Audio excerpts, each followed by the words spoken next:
نحمده ونصلي على رسوله الكريم اما بعد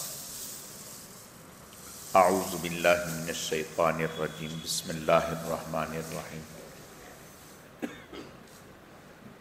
یا ایہا الذین آمنوا توبوا الی اللہ توبۃ نصوحا عسى ربکم ان یکفر عنکم سیئاتکم ویدخلکم جنات تجری من تحتها الانہار یوم لا یخزی اللہ النبی والذین آمنوا معہ صدق اللہ مولانا العظیم۔ میرے عزیز و دوستو، اللہ رب العزت کا بے حد کرم ہے، احسان ہے کہ اللہ پاک نے ہمیں دین سیکھنے، سمجھنے اور عمل کے جذبے سے جمع فرمایا ہے۔ اللہ تعالی ہم سب کے آنے کو، جمع ہونے کو، مل بیٹھنے کو اپنی بارگاہ میں اعلیٰ درجے میں قبول فرمائے، کمی کوتاہیوں کو معاف فرمائے۔ رمضان المبارک کی آمد ہے، ایک دو دن کے بعد انشاءاللہ رمضان المبارک شروع ہو جائے گا۔ تو اسی نسبت سے چند ایک باتیں عرض کرنی ہیں، اللہ رب العزت صحیح کہنے کی، سمجھانے کی، سمجھنے کی، عمل کرنے کی توفیق عطا فرمائے۔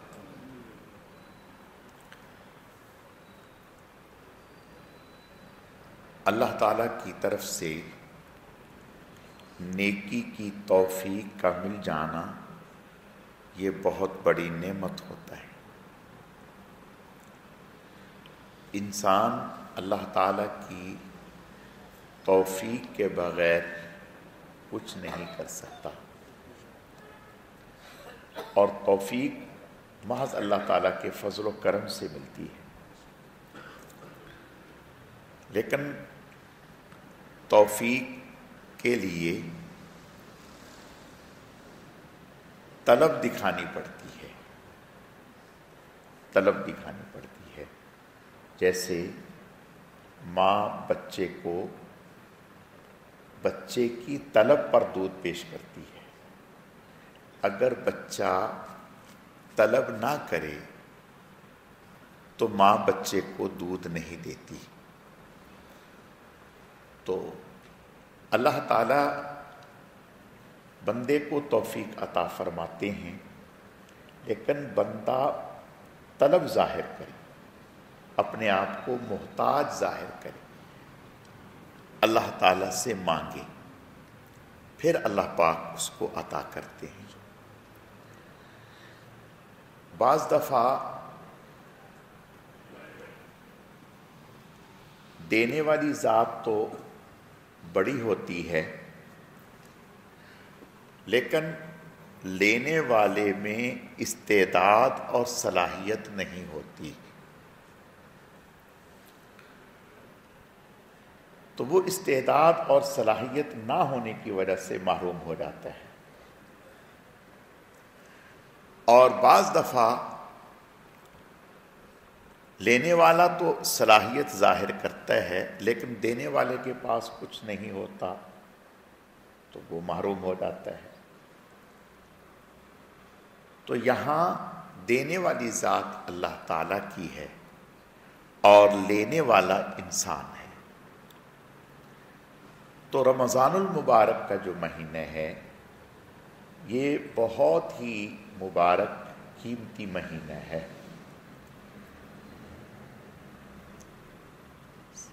اپنی صلاحیت کو ظاہر کرنا، اپنی احتیاج کو ظاہر کرنا، اس کا پتہ اس بات سے پتہ چلتا ہے کہ آپ صلی اللہ علیہ وسلم باوجود اس کے کہ اللہ پاک نے آپ کو بہت ہی مقام عطا کر دیا، اتنا مقام عطا کر دیا، اتنا مقام عطا کر دیا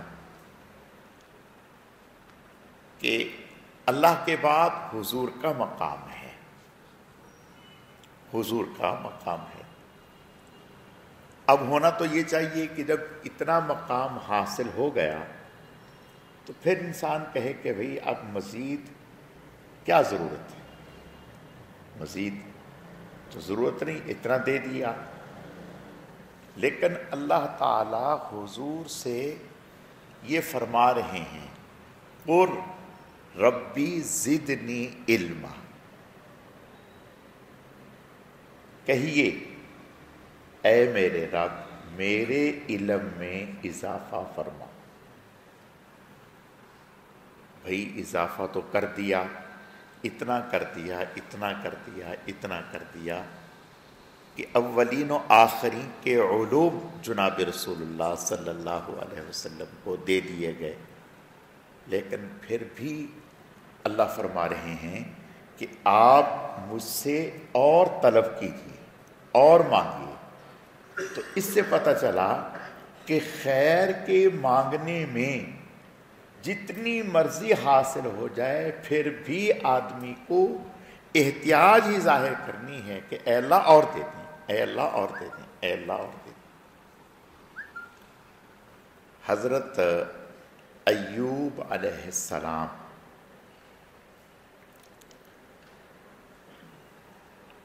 ایک دفعہ غسل کر رہے تھے تو سونے کی تتلیاں ان کے اوپر گرنے لگیں، تو یہ ان کو سمیٹنے لگے۔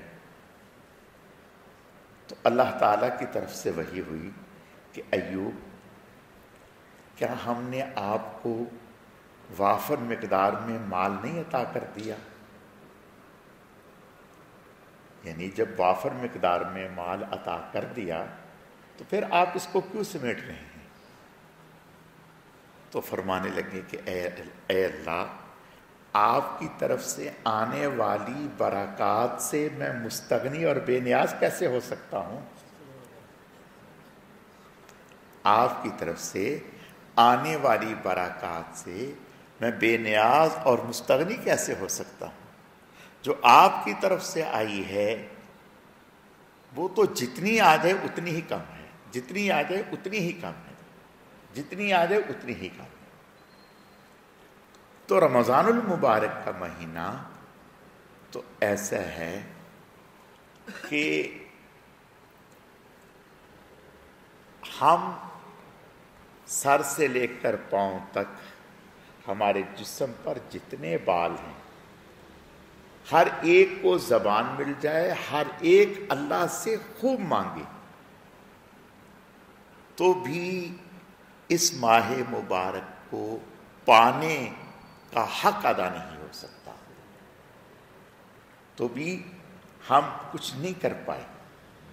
آپ صلی اللہ علیہ وسلم اسی رمضان المبارک کی برکات کو حاصل کرنے کے لیے، پانے کے لیے، استعداد کو مزید بڑھانے کے لیے 2 مہینے پہلے سے روزے رکھنا شروع کر دیتے تھے۔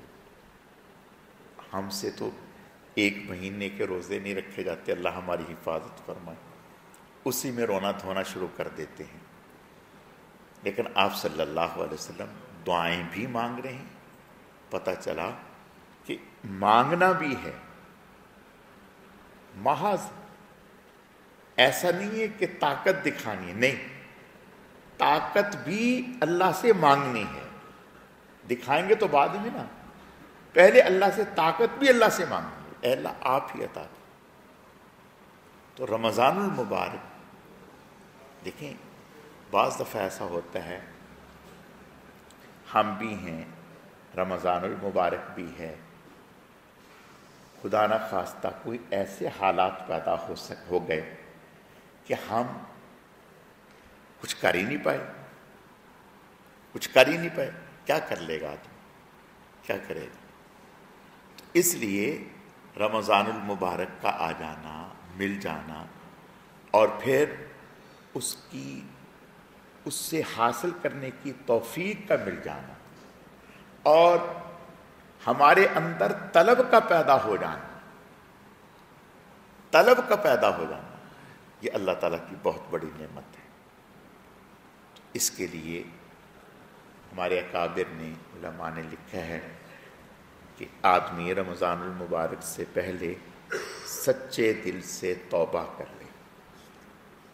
دیکھو، بعض دفعہ ایسا ہوتا ہے کہ کسی بدعملی کی وجہ سے کسی بدعملی کی وجہ سے ان آیات کا وقوع رک جاتا ہے، اللہ تعالیٰ کی رحمتوں کا وقوع رک جاتا ہے۔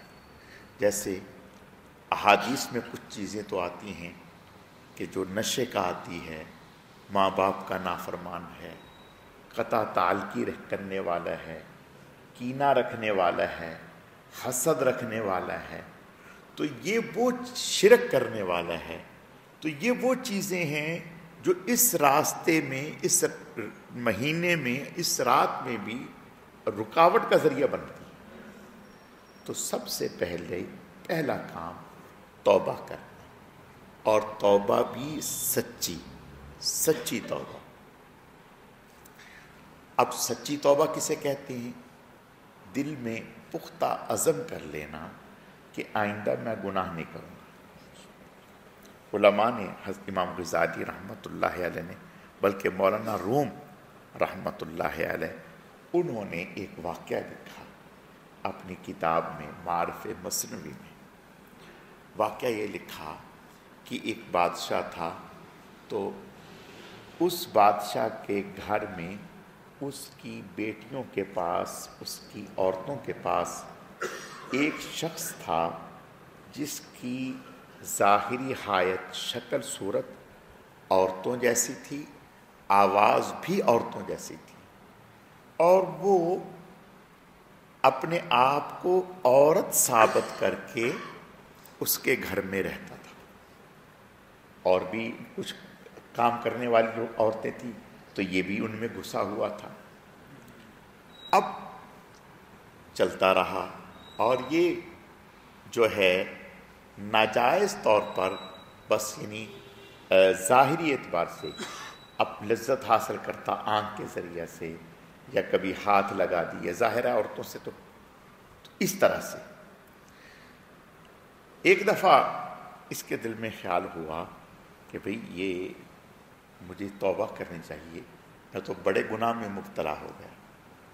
تو کسی اللہ والے کے پاس گیا اور کہا کہ میرے ساتھ یہ مسئلہ ہے، تو دعا کریں۔ انہوں نے کہا ٹھیک ہے، دعا تو کرتے ہیں، لیکن آپ بھی پکی نیت کر لیں کہ میں آئندہ اس گناہ کو نہیں کروں گا، میں اس گناہ سے رکوں گا۔ کہا ٹھیک ہے۔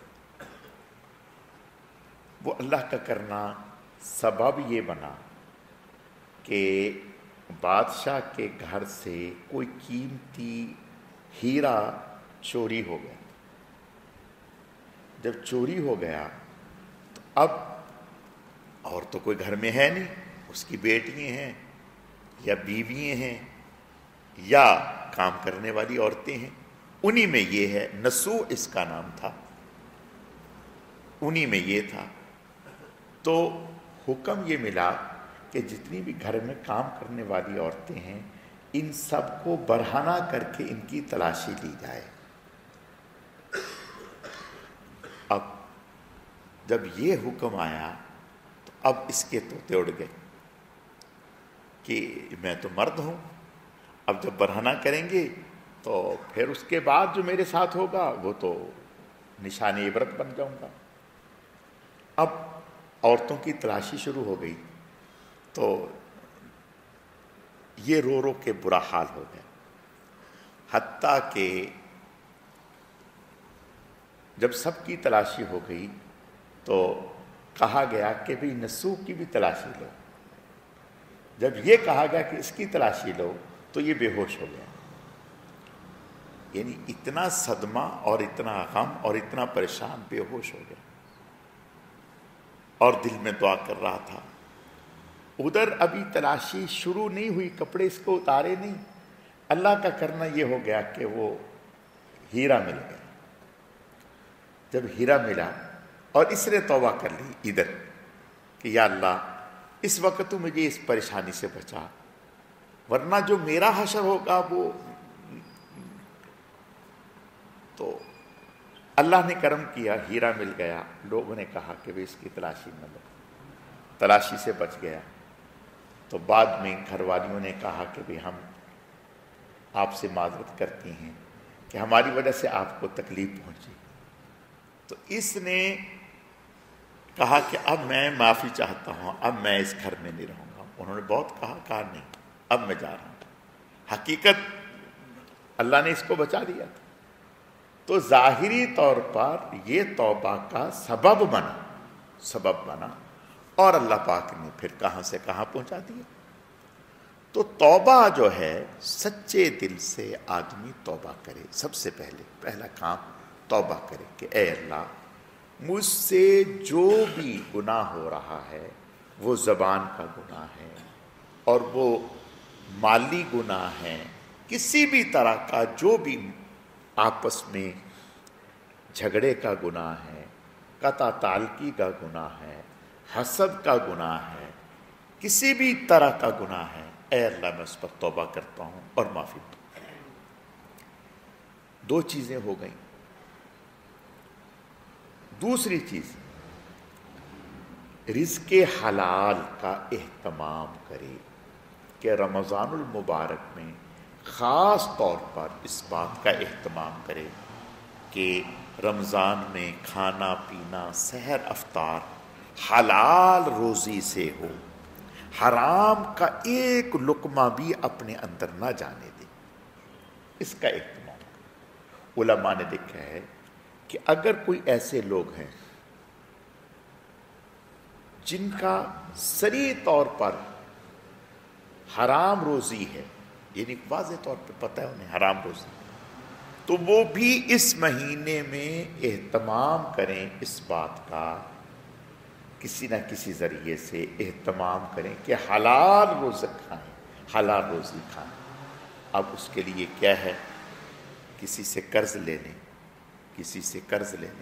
کبھی ہمیں قرض دے دو، اب اس سے اپنے گھر کا راشن اور یہ دیگر چیزیں۔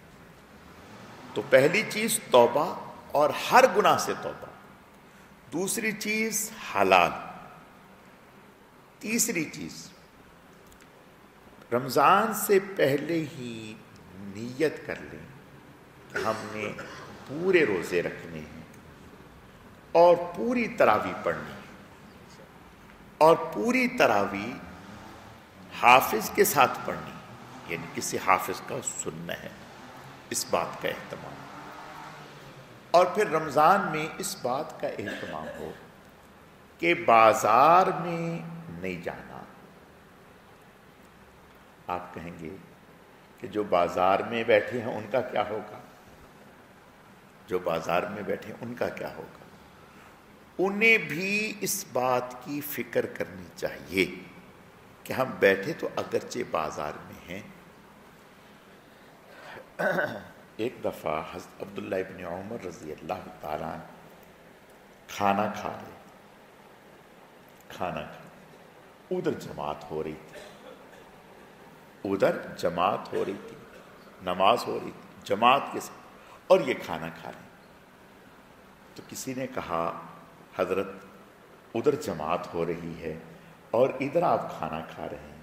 فرمایا ہاں، اس لیے کہ میرا کھانا جماعت بن جائے یہ اچھا ہے اس سے کہ میری جماعت کھانا بن جائے، یعنی نماز پڑھ رہا ہوں اور دھیان کھانے کا ہو، یعنی ذہن میں یہ امام صاحب نے تو آج بڑی لمبی رکعت کر دی ہوئی، میں نے تو کھانا کھانا بھوک لگی ہوئی ہے، ہاں جی، تو امام صاحب نے تو آج ساری کسر نکال دی، تو میں نماز کو کھانا بنا لوں، یہ بہتر ہے اس سے کہ میں کھانا تو کھا رہا ہوں لیکن میرے ذہن میں دھیان جماعت کا ہے، ذہن میں دھیان جماعت کا ہے کہ کاش میں جماعت میں ہوتا، لیکن بھوک کی وجہ سے مجبوراً میں پہلے کھانا کھا رہا ہوں۔ تو میں عرض یہ کر رہا ہوں کہ رمضان المبارک ہم اس بات کا اہتمام کریں کہ ہم پورے روزے رکھیں گے، پوری تراویح ادا کریں گے، حلال روزی استعمال کریں گے، اور گناہ کی جتنی بھی چیزیں ہیں ان سے بچیں گے، اور خاص طور پر بازار سے جانے سے بچیں گے۔ جو بازار میں بیٹھے ہیں ان کے لیے بھی حکم ہے کہ وہ کوشش کریں اس بات کی کہ اپنی آنکھوں کی حفاظت کریں۔ بازار میں بیٹھ کے دیکھیں، بازار میں ضرورت کے لیے بیٹھنا گناہ نہیں ہے. بازار میں ضرور شریعت مطہرہ نے یہ نہیں کہا کہ سارے بازار چھوڑ کر کے مسجد میں آ کر کے بیٹھ جاؤ. دین اس چیز کا نام نہیں ہے، یہ تو رہبانیت ہے. اور یہ مطلب دین کا کسی زمانے میں کہیں بھی کسی بھی وقت میں نہیں دیا گیا کہ علماء نے اس بات پر زور دیا ہو کہ بازاروں کو چھوڑ دو اور مسجد میں آ کر کے بیٹھ جاؤ. نہیں، اس لیے کہ ہمارا تو بازار بھی ہمارا دین ہے، ہمارا بازار بھی ہمارا دین ہے.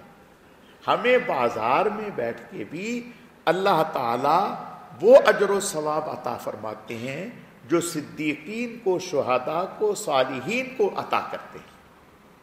ہم بازار میں بازار کے لیے نہیں بیٹھتے، ہم تو بازار میں بیٹھ کے آخرت کماتے ہیں. ہم دنیا کے بازار میں بیٹھ کر جنت کماتے ہیں. تو بازار میں بیٹھنے والا بھی اگر اصول و ضوابط کے مطابق جب بازار میں بیٹھتا ہے تو بازار میں بیٹھنا گناہ نہیں، ثواب ہے. اب وہ کیا ہے؟ رزق حلال کمانا ثواب ہے. رزق حرام نہ کمائے، حلال کمائے. حلال رزق کمانے کے لیے جھوٹی قسم نہ کھائے، ملاوٹ نہ کرے، دھوکہ نہ دے، خیانت نہ کرے، قسم کھا کر کے سودا نہ بیچے، کم نہ تولے. یہ ساری چیزیں ہیں، ان کا خیال رکھیں. اور بازار میں بیٹھے، دکان پر بیٹھے، اپنی نگاہ کو نیچے رکھے اور کوشش کرے کہ وہاں بیٹھے بیٹھے تلاوت کر لے، وہاں بیٹھے بیٹھے تسبیحات پڑھ لے. جب گاہک آئے تو اس سے بات کر لے، کوئی حرج نہیں. لیکن یہ تو ان لوگوں کے لیے ہے جن کا بازار میں بیٹھنا ازحد ضروری ہے، اس کے بغیر ان کا گزارا نہیں. لیکن جو عام لوگ ہیں انہیں کوشش کرنی چاہیے کہ رمضان المبارک میں بازار میں شاپنگ کے لیے کوشش کریں کہ پہلے جائیں، رمضان سے پہلے چلے جائیں اور جا کر کے اپنی بچوں کی جتنی بھی چیزیں ہیں وہ خرید لیں اور رمضان المبارک میں خالصتاً اپنے آپ کو عبادت میں لگا لیں. لیکن اگر بامر مجبوری جانا ہی پڑتا ہے تو پھر اس بات کا اہتمام کرے کہ ایسے وقت میں چلا جائے جس وقت میں رش کم ہوتا ہے اور جلدی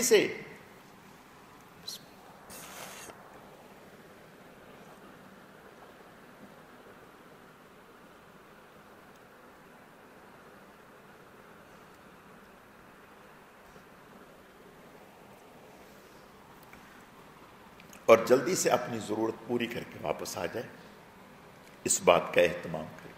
دیکھیں، جب ذہن میں یہ ہوگا کہ بھئی میں نے گناہ سے بچنا ہے تو اللہ تعالیٰ خود بخود اس کے لیے ماحول سازگار پیدا کر دیں گے. بس ذہن میں ہو، جیسے ہمارے ذہن میں روزے کا استحضار ہوتا ہے کہ بھئی ہم نہا رہے ہیں، سخت پیاس لگی ہو، نہاتے میں پانی منہ کے پاس سے گزرتا ہے، کوئی بھی نہیں دیکھ رہا، اس وقت اگر ہم چاہیں تو پانی پی سکتے ہیں. 2 گھونٹ پی لیں، 4 گھونٹ پی لیں، کون پکڑ سکتا ہے؟ کمرے میں بند کون پکڑ سکتا ہے؟ نہیں، کچھ بھی نہیں. لیکن استحضار ہوتا ہے کہ نہیں، اللہ دیکھ رہے ہیں. بس اصل روزے کا استحضار یہ ہے کہ روزے کا معنی یہ ہے کہ یہ کیفیت ہر عمل میں آ جائے. روزے میں نہیں، ہر عمل میں. نماز پڑھیں تو یہ کیفیت آ جائے کہ اللہ ہمیں دیکھ رہے ہیں. گھر میں بیٹھے ہیں تو یہ کیفیت آ جائے اللہ ہمیں دیکھ. بازار میں بیٹھے ہیں یہ کیفیت آ جائے اللہ ہمیں دیکھ رہے ہیں. معاملہ کر رہے ہیں یہ کیفیت آ جائے اللہ ہمیں دیکھ رہے ہیں. بس یہ روزے کا معنی اور مفہوم ہے. اور یہ مقصد ہے کہ انسان اتنا روحانی طور پر تیار ہو جائے کہ کسی بھی کام میں اس کی یہ کیفیت ہو کہ اللہ مجھے دیکھ رہے ہیں. بس یہ بنیاد ہے. تو رمضان المبارک میں ان چیزوں کا، اور پھر رمضان المبارک سے پہلے اپنے آپ کو اس بات پر تیار کرنا کہ میں نے رمضان میں کیا کرنا ہے، کیا کرنا ہے۔ مثلا میں نے مال کتنا اللہ کے راستے میں خرچ کرنا ہے، اپنے اللہ کے راستے میں۔ دیکھیں ہم لوگ کہتے ہیں کہ جی زکوٰۃ نکل جائے تو بڑی بات ہے، توبہ کرنی چاہیے۔ نہیں، غلط بات ہے، ایسا نہیں۔ مال اللہ نے دیا ہے، مال اللہ نے دیا ہے، زکوٰۃ تو فرض ہے، باقی نفل جو ہے یہ محبت الہیہ ہے۔ فرض تو فرض ہے، وہ تو پورا کرنا ہے، وہ تو حکم ہے، کرنا ہے یہ۔ باقی جو خرچ کرنا ہے وہ نفل ہے، اور نفل محبت میں ہوتے ہیں۔ نفل اس وقت ہوتا ہے جب محبت کا رشتہ مضبوط ہو۔ جب رشتہ محبت کا نہ ہو نا، صرف فرضی ہو، فرضی، پھر تو فرض پڑھ لیے، ختم ہو گئی بات۔ نہیں، اللہ سے محبت۔ اور حضور صلی اللہ علیہ وسلم رمضان المبارک میں اتنا خرچ کرتے تھے، اتنا خرچ کرتے تھے کہ آپ کی سخاوت سے کوئی بھی محروم نہیں رہتا تھا۔ اتنی سخاوت ہوتی تھی کہ جیسے سردی، بارش، سردی کے زمانے میں ٹھنڈک ہر جگہ گھس جاتی ہے، کمرے میں سارے کھڑکیاں بند کر دیں پھر بھی سردی پہنچ رہی ہے۔ تو اس طرح آپ کی سخاوت پہنچتی تھی ہر انسان تک۔ تو رمضان المبارک میں ہم نیت کریں، بالکل نیت کریں کہ ہم خالصتاً عطیہ، زکوٰۃ میں عطیہ، اپنے عطیے میں سے اتنے فیصد اللہ کے راستے میں دیں گے۔ زکوٰۃ تو دینی، عطیے میں سے دیں گے۔ اور لسٹیں بنائیں کہ ہم کن کن ہمارے عزیزوں میں، بہن بھائیوں میں، پڑوسیوں میں، محلے والوں میں۔ دیکھو سب سے پہلے ہمارے رشتہ دار ہیں، ہمارے بہن، ہمارے بھائی، ہمارے چچا زاد، ہمارے تایا زاد، جتنے ہمارے اعزاء اقربا ہیں، سب سے پہلے ان کا ہم پر حق ہے، ہم ان پر خرچ کریں۔ اور ان پر ضروری نہیں ہے کہ زکوٰۃ میں سے ہی دینا ہے۔ ہم پوچھتے ہیں کہ جی بہن بھائی کو زکوٰۃ دے سکتے ہیں؟ ارے بھائی یہ کیوں نہیں، بھائی عطیہ کیوں نہیں دیتے؟ بہن بھائی کو خالص عطیہ دیں۔ زکوٰۃ دینے کے لیے اور لوگ تھوڑے ہیں، نہیں، بہن بھائیوں کو خالص عطیہ دیں، ان کو ہدیہ دیں، ان کو ہدیہ دیں۔ خیر، تو اپنے قریبی رشتہ داروں کو، پھر اپنے پڑوس والوں کو، پھر اپنے محلے والوں کو، اگر محلے میں نظر نہ آئے تو پھر دوسرے محلے میں دیکھے جا سکتے ہیں۔ تو یہ ترتیب ہے، اپنے ان پر خرچ کریں۔ پھر اسی طرح رمضان المبارک میں اس بات کی نیت کریں کہ ہم پورا رمضان انشاءاللہ لوگوں کی افطاری کرائیں گے۔ دیکھو ہمارے اندر اللہ معاف فرمائے کھانے پینے کا مزاج گھس گیا کہ کوئی ہمیں کھلائے، توبہ توبہ، اللہ تعالیٰ معاف فرما دے۔ پتہ نہیں یہ کب نکلے گی چیز ہمارے اندر سے، یعنی کوئی ہمیں کھلا دے، بڑے خوش ہیں، واہ اللہ تیرے کیا کہنے، آپ نے تو من و سلوا کے دروازے کھول دیے ہیں۔ اور اگر خود اپنی جیب سے خرچ کرنا پڑے تو پھر جان جاتی ہے۔ ایک مولوی صاحب تھے، تو اس سے پوچھا کسی نے، کہا مولانا صاحب آپ نے کبھی حرام کھایا ہے؟ سوال کیسا پوچھا، آپ نے کبھی حرام کھایا؟ کہنے لگا ہاں ایک دن۔ کہا وہ کیسے؟ کہا اس دن بارش ہو رہی تھی، باہر سے کہیں سے نہیں آیا، گھر پکایا۔ بارش ہو رہی تھی، باہر سے کوئی بھی نہیں لے کے آیا، ورنہ تو روزانہ باہر سے آتا ہے، کبھی کوئی دے گیا، کبھی کوئی دے گیا، کبھی کوئی دے گیا، کام چلتا رہتا تھا۔ اس دن بارش ہو رہی تھی، باہر سے کوئی بھی نہیں آیا، اپنے گھر میں پکایا، کھایا، بس وہ حرام کا تھا، باقی تو ہمیشہ حلال ہی کھایا ہے۔ تو ہم بھی اس بات کے عادی نہ بنے بھائی کہ ابھی باہر سے آئے، لوگ افطاری کروائیں، لوگ ایسا بھیجیں، لوگ، ارے بھائی ہم کیوں نہ کروائیں، ہم کیوں نہ کریں؟ کیا ہے؟ کچھ بھی نہیں۔ طے کریں۔ ہم نے یکم رمضان سے لے کر آخر تک اتنے لوگوں کی افطاری کرانی ہے انشاءاللہ، ٹھیک ہے؟ اور پھر اس کے علاوہ قرآن پاک کتنے پڑھنے ہیں یہ طے کریں۔ ابھی اس دفعہ میں وہاں گیا پنجاب میں، سپریڈنٹ جیل، سپریڈنٹ جیل جو ہوتا ہے وہ جیل کا بادشاہ ہوتا ہے، سپریڈنٹ جیل کا بادشاہ ہوتا ہے۔ وہ تھا تو سپریڈنٹ جیل، لیکن بیعت تھا خواجہ خان محمد صاحب رحمۃ اللہ علیہ۔ کہنے لگا رمضان المبارک میں روزانہ 25 پارے قرآن کی تلاوت کرتا ہوں، 25 پارے قرآن کی تلاوت کرتا ہوں۔ اگر آپ اس کی ایف ایکس دیکھ لیتے، اس کے پاس گاڑی کون سی ہے؟ ایف ایکس، اگر آپ اس کو دیکھ لیں تو واقعتاً وہ دھکا سٹارٹ تھی، دھکے سٹارٹ۔ یہ سپرینٹینڈنٹ کی بات ہو رہی ہے۔ تو ہمارے ایک عزیز نے اس سے کہا، ایک پلاٹ اس نے لیا بیچارے نے، تو انہوں نے کہا کہ پلاٹ تو کسی صحیح جگہ پہ لے لیتے، ریل کی پٹڑی کے بالکل ساتھ لیا۔ اس نے کہا کہ یہ پتہ نہیں کتنی مشکل سے جوڑ کے یہ میں نے مشکل سے لیا ہے، اس میں بھی ان سے پیسے ادھار پکڑے تو جا کر کے لیے ہے، تو کہاں سے میرے پاس تو اتنی گنجائش نہیں۔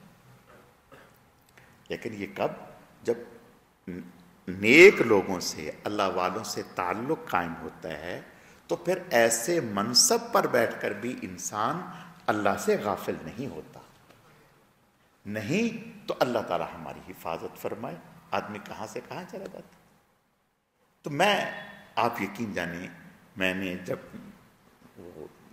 میں بھول نہیں سکتا اس منظر کو، یا اللہ کیسے کیسے لوگ پڑے ہیں، آدمی کیسے خوش فہمی میں مبتلا ہوتا ہے، جی کیسے خوش فہمی میں مبتلا ہوتا ہے۔ تو عرض کرنے کا مقصد یہ ہے، میں صرف یہ باتیں عرض کر رہا ہوں، ہماری مستورات بھی ہیں، آپ بھی طے کریں کہ رمضان میں ہم نے اتنا کرنا ہے۔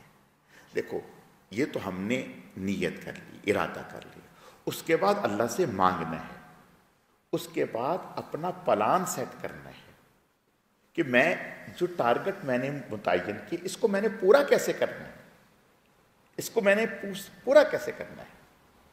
جو بڑی بڑی فیکٹریوں والے ہوتے ہیں نا، وہ سیل ٹارگٹ دیتے ہیں اپنے بندوں کو کہ بھی ہم نے 1 مہینے میں 2 مہینے میں ہماری سیل ٹارگٹ کتنا ہونا چاہیے، یا سیل بجٹ دیتے ہیں۔ اب یہ ایک جوتوں کی فیکٹری ہے، اسٹائلوں والے کے جو آنر ہیں وہ خلیفہ ہیں، اور ان کا ڈاکٹر شاہد صاحب ہیں، انتقال کر کے، ان سے ان کا روحانی تعلق، ان سے اجازت، پھر عالم بنے، پھر مفتی بنے۔ آج وہ مفتی ہیں، خانقاہ چلا رہے ہیں، اور بہت بڑا ایک دینی ادارہ ہے وہ چلا رہے ہیں۔ تو 1 مہینے کا ان کا جو ٹارگٹ تھا وہ 2 ارب سے زائد کا تھا، 2 ارب سے زائد کا تھا، جو انہوں نے پا لیا، 2 ارب سے زائد کا۔ میں عرض یہ کرنا چاہتا ہوں، دیکھو ہم دنیا والوں سے سیکھ سکتے ہیں، سیکھنے کا موقع ہمیں، ہم دنیا والے غافل نہیں ہیں، وہ اپنے کاروبار کو آگے بڑھانے کے لیے، اپنی دکان کو آگے بڑھانے کے لیے، بزنس کو آگے بڑھانے کے لیے ٹارگٹ متعین کرتے ہیں۔ تو ہم اپنی روحانی قوت کو بڑھانے کے لیے بھی تو ٹارگٹ متعین کریں نا، کہ ہم نے کیا کرنا ہے اور اس اپنے وقت کو کیسے مینج کرنا ہے، تسبیحات کیسے پوری کرنی ہے، ذکر کیسے پورا کرنا ہے، اور نوافل کا اہتمام کیسے کرنا ہے، گناہ سے بچنے کا اہتمام، یہ کرنے کے ساتھ ساتھ اللہ تعالیٰ سے معافی مانگنا اور اللہ تعالیٰ سے توفیق مانگنا۔ انشاءاللہ اگر ہم ایسا کر لیں گے تو اللہ نے چاہا تو رمضان المبارک کی برکات اللہ ہمیں نصیب فرما دیں گے۔ اللہ تعالیٰ سمجھنے کی، عمل کرنے کی توفیق عطا فرمائے۔ الحمدللہ رب العالمین والعاقبۃ للمتقین والصلاة والسلام على سید المرسلین اللہم صل علی محمد النبی الأمی وعلى آلہ واصحابہ وبارک وسلم وسلم علیہ۔ رب اغفر وارحم وانت خیر الراحمین۔